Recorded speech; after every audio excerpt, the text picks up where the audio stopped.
figure it's about time we make a video on the Dropshot. Out here in Southern California, we use the Dropshot quite a bit. We're fishing deep, clear water reservoirs that are heavily pressured. So there are times of the year you really have no choice but to get out there and Dropshot, and you're probably gonna have to move out a little deeper. The reservoir I fish is Castaic Lake. It's almost 300 feet deep. So I never fish more than 40 feet deep. But when you get down to 30, 40 feet, the Dropshot's really the way to go. And it's important to know how to do it, especially up here if you want to catch bass. So we're going to talk about the gear you're going to use. We're going to talk about the line, the size of the weight, the size of the hook. Just give you guys an idea of what it is that we do here in Southern California. Now, if I was fishing anywhere else, for example, when I go up to the California Delta, I fish a lot heavier gear than I do down here. So this presentation that I'm about to show you, this is for Southern California. This is for the clear water reservoirs that are a little deeper. Now the rod, that's the first thing you need to deal with. Now this rod is one I built myself, but most companies do make a rod specifically for the Dropshot. The prototypical numbers for a Dropshot rod are 6 feet 10 inches. You're gonna look for a medium light backbone and an extra fast tip. So those numbers look like this. It would be 610 MLXF. And there's a lot of companies that make that rod. Again, what I did is I built my own. I built this out of a St. Croix SC5 blank, so it's a really high-end blank. I love this Dropshot rod. And since I fish a Dropshot just about every time I go out, at some point in every fishing trip, I will be throwing a Dropshot. So this rod here is real important. I was willing to put a lot of money into it. The St. Croix SC5 blank is not cheap. But since this is a rod I use that much, I was willing to go ahead and put that kind of money into it. The line I use. Now, I use Sunline, 5-pound test. Sunline is incredibly expensive. If you don't want to go that expensive, what I recommend then is going to a 6-pound fluorocarbon line. You can pick up Berkley Vanish, super cheap. I don't use that, I don't like it that much, but it's an option. If I wasn't using the Sunline, I'd probably go to Seagar. I really like the Invisex, and I'd go 6-pound on that. But you want to go light, nothing more than 6-pound test, and you're going to use fluorocarbon. Now what I do, you probably can't even see it here, but the backing I use is braid. I put a nice backing of braid on there so I don't have to use as much of the Sunline. And usually I'll go, I don't know, 20, 30 yards of just Sunline on the top. But underneath it, I've got the Spectra Power Pro Spectra braid, and I do that because I never have to change that out, so I'm not using as much of the line. Now the hook I'm using is a Gamakatsu Dropshot hook, and I use a different size depending on the bait I'm throwing out there. And on my Dropshot, I'm usually throwing either a fluke bait or a worm. So with the fluke bait, like this one here, which is the Castaic B3, I will use a Gamakatsu #1. That's a small hook. I want to make sure that the hook point clears the tip of the nose, and since I'm nose hooking this bait, I want to make sure that there's plenty of that hook exposed to get into the side of the fish's mouth. If I'm fishing a bigger fluke, like this one here, which is the Castaic B4, or if I'm throwing a worm, one of my favorite worms is the R-tail worm, the Castaic R-tail, I'm going to use a bigger hook. I use a 1/0, and that gives me a little more clearance on the front of the hook to go through the bait nose, but also have plenty of hook up there to hook into the side of the fish's mouth. So hook size is very important. You want to make sure you're using the right size hook for the bait you're using. And it's not going to be the same hook for every bait. So make sure you've got a hook that goes through your bait, and since I'm nose hooking, I want to make sure it clears the nose and has plenty of hook to dig into the side of the fish's mouth. Now as far as weights go, weights are also important. I use 3/16, little teeny things, and these clip onto the tagline of your Dropshot. And I'll show you how that looks in a second too, because I need to show you where they put the hook, where the weights go on. But I'm using a 3/16 weight because I want to use as little weight as I can to make sure I can still get to the bottom. If it gets windy, if I'm fishing really deep or there's current, I'm gonna get a bigger, I'll use a bigger Dropshot weight. I'll go to a 1/4. I usually don't go anything much more than a 1/4. Now here's the way your Dropshot's gonna look. Let's see if I can even get it here on the screen.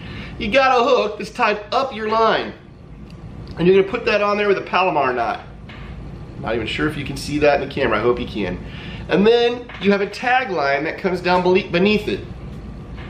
In this case, I get about 2.5 feet because we're fishing right now in summertime and the fish are suspended. But then you've got these little Dropshot weights that just clip onto the bottom of the line. So what you do is you've got the hook above it, the weights on the bottom, and that puts your bait, in this case, 2.5 feet from the bottom. So a suspended fish is going to come along and see that bait and eat it. If it's springtime, the fish are going to relate to the bottom. They're spawning. I will probably cut this down to 6 inches to a foot for the tagline, because I want my baits sitting right there on the bottom of the lake. I want them right down there where the fish are at. So you're gonna have to adjust that depending on the time of year. Late summer, late winter, those fish aren't gonna be sitting on the bottom. They're gonna be deeper. So you're gonna get out there 30, 40 feet, depending on what lake you're on, of course. And you're gonna wanna get that bait suspended above the bottom of the lake, about 2.5 feet. You know, come summer, early summer or spring, when the fish are relating to the bottom, go ahead and take that, you know, get it down to about 1.5 feet, 6 inches. Get it down there towards the bottom where the fish are at. Use your fish finder, find out where the fish are at, and that's how you're gonna adjust the length of your tagline. All right, hopefully this stuff was helpful to you. I don't know where you're fishing or what kind of lakes you're on. You adjust it accordingly. For example, if I'm fishing up at the California Delta, I'm using 12-pound fluorocarbon. I'm using a bigger weight because there's so much current, but I want to make sure I can get that bait to the bottom, and when those giant aggressive fish hit, 5-pound test isn't going to cut it up there. All right, let's go ahead and take a look now at what we did. This is from a couple days ago. I didn't post it a couple days ago because I had a tournament Saturday. I don't like to post a video of what I'm doing in my pre-fishes before a tournament. Common sense. In this case, I found the fish deeper. These fish were out in 25 to 30 feet of water, so about halfway through the day, I then started metering schools of fish on my sonar, and when I'd find a school of fish, I would drop shot down into them, and I was catching 3 or 4 fish per school. And I think I ran into 4 or 5 schools during the day, so caught a lot of fish deeper. Now, at the start of this fishing day, I came across a bald eagle sitting right on the shoreline, which is awesome. So I'm gonna start this video with some footage of that eagle as he takes off and flies up into a tree. It is always fun when you're out there fishing and something like that happens. So we're gonna start out with the eagle, and then I'll get into the fishing. Big old beautiful bald eagle. Don't know if you can see him yet. There you go. He's turning away, so he's getting ready to fly, I'm sure. Hello, my friend.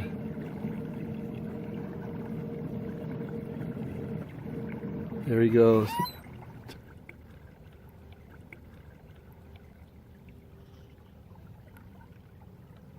Wow.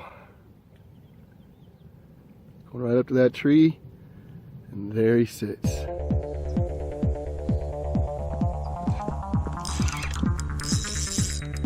That's a good fish. Feels pretty good. Yeah, we're okay.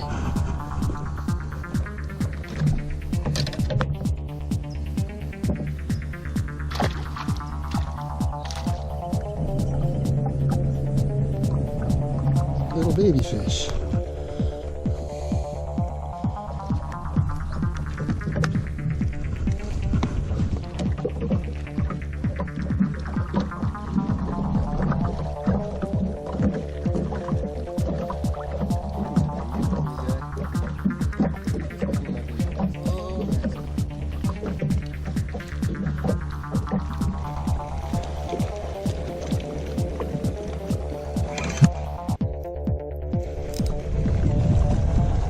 Little baby.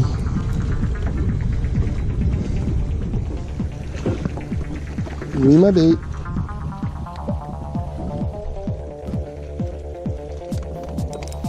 There you go. Now there's a fish on there. You stealing the bait too?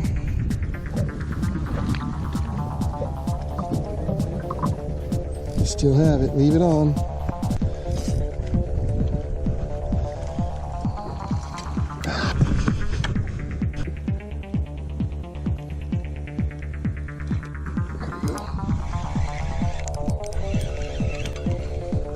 That's a little deeper.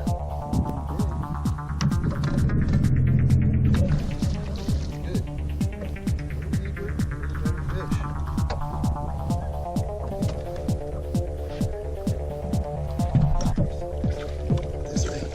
I need that bait. You're not going to get that bait. Yeah, you are. Go get it. A little deeper.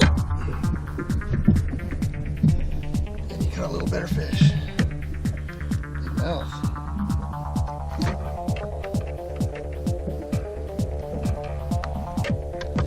There we go.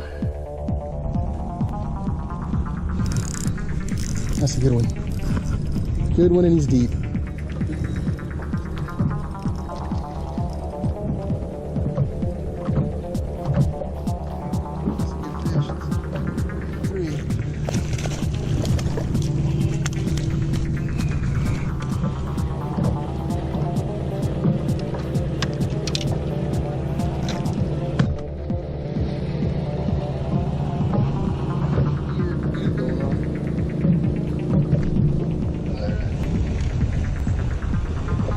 There we go. And he's a little deeper.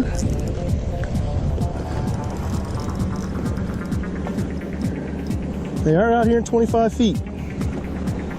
He's coming up from the deep.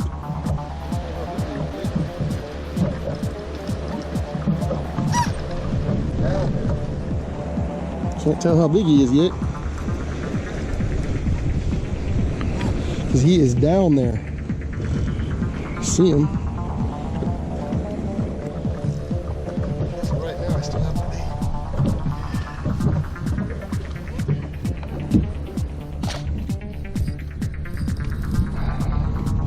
to stay deep. You'll catch fish.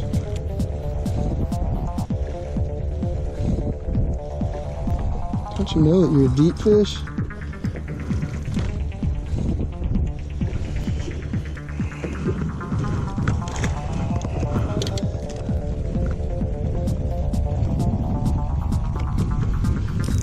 There's another good fish.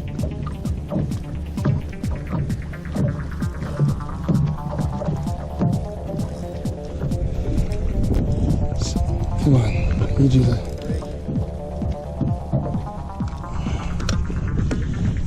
Man, are you deep? You might not be that big, you're just so deep.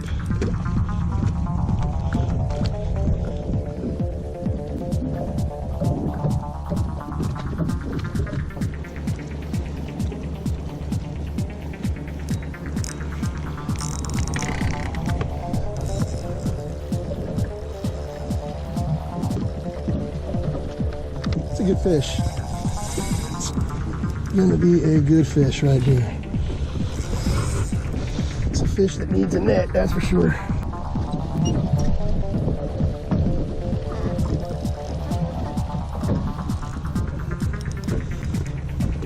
It's under the boat. Come on.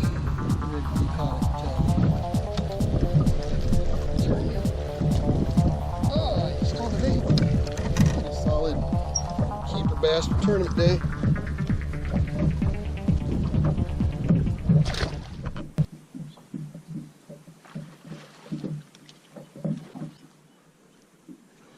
You sound pretty aggressive over there.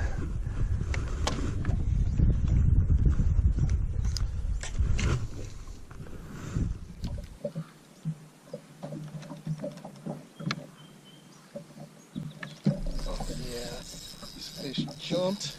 I threw on him, and he's big. And I caught him. That was fun. He was in there chasing shad right up on the shoreline, and I heard him. Cast right on top of him, and he came and got it. And this is a good fish. This is a keeper. I'd love to get the net. Yeah, I got the